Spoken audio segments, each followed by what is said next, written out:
A tough day. This evening in Kabul, as you all know, terrorists attacked that we've been talking about and worried about, that the intelligence community has assessed, has undertaken an attack by a group known as ISIS-K. Took the lives of American service members standing guard at the airport and wounded several others seriously. He had also wounded a number of civilians, and civilians were killed as well.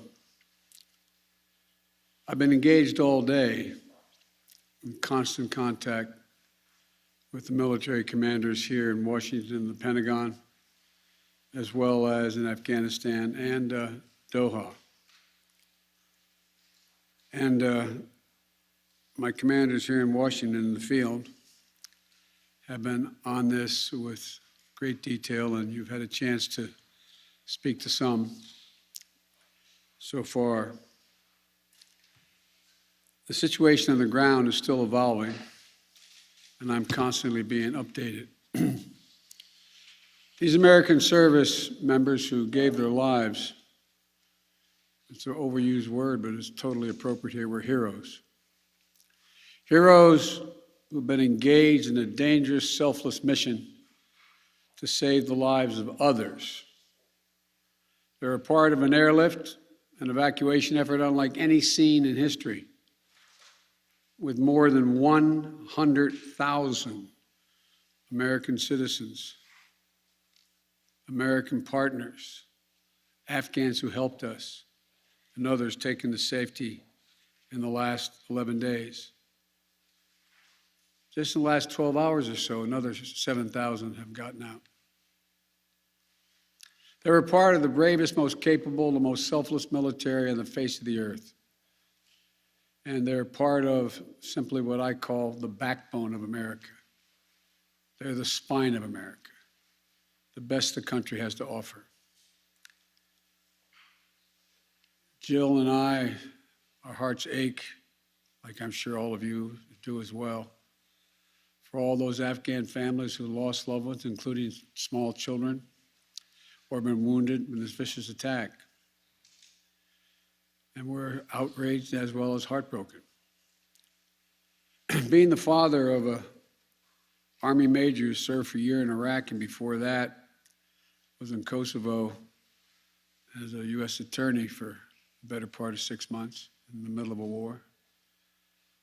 When he came home after a year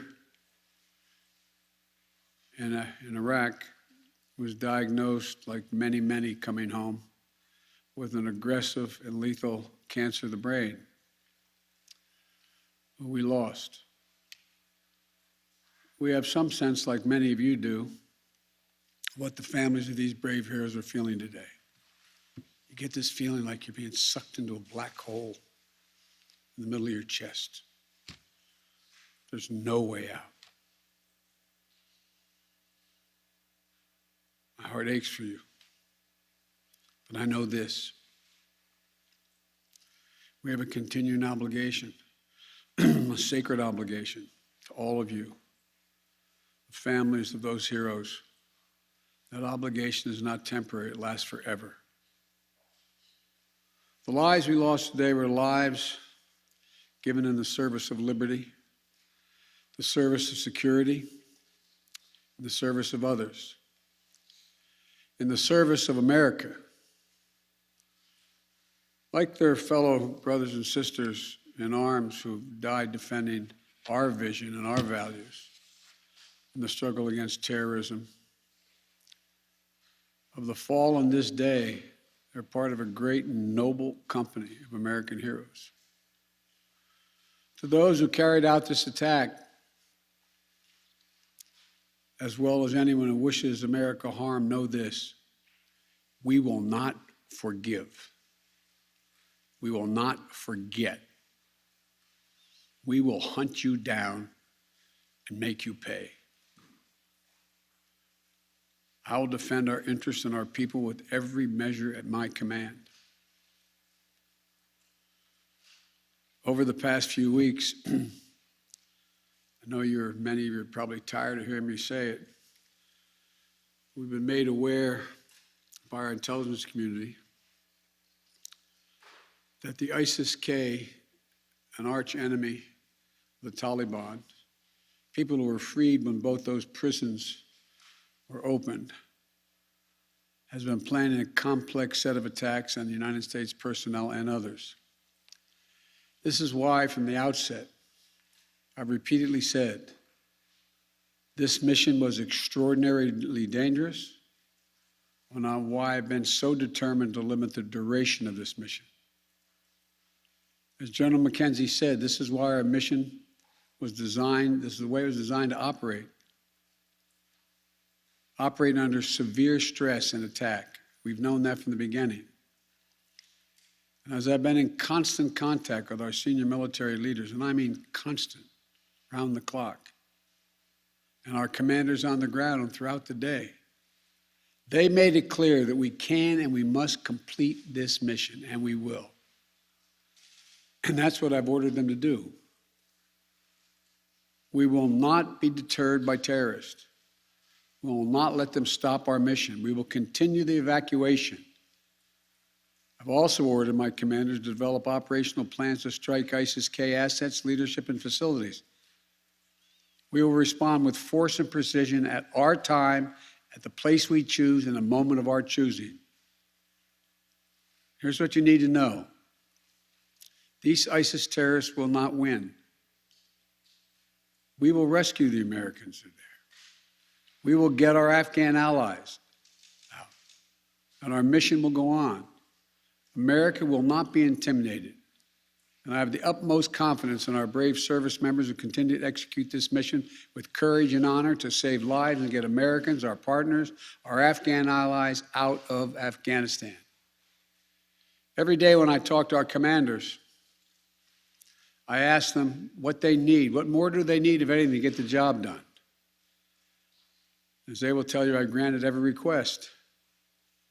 I reiterated to them today on 3 occasions that they should take the maximum steps necessary to protect our forces on the ground in Kabul. And I also want to thank the Secretary of Defense and the military leadership of the Pentagon and all the commanders in the field.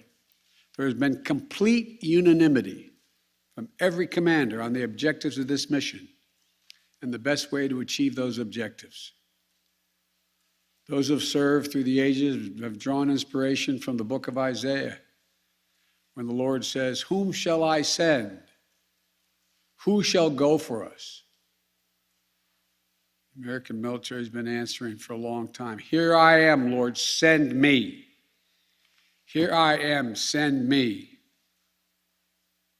Each one of these women and men of our armed forces are the heirs of that tradition of sacrifice, of volunteering to go in harm's way, to risk everything, not for glory, not for profit, but to defend what we love and the people we love. And I ask that you join me now in a moment of silence for all those in uniform and out of uniform, military and civilian, who have given the last full measure of devotion.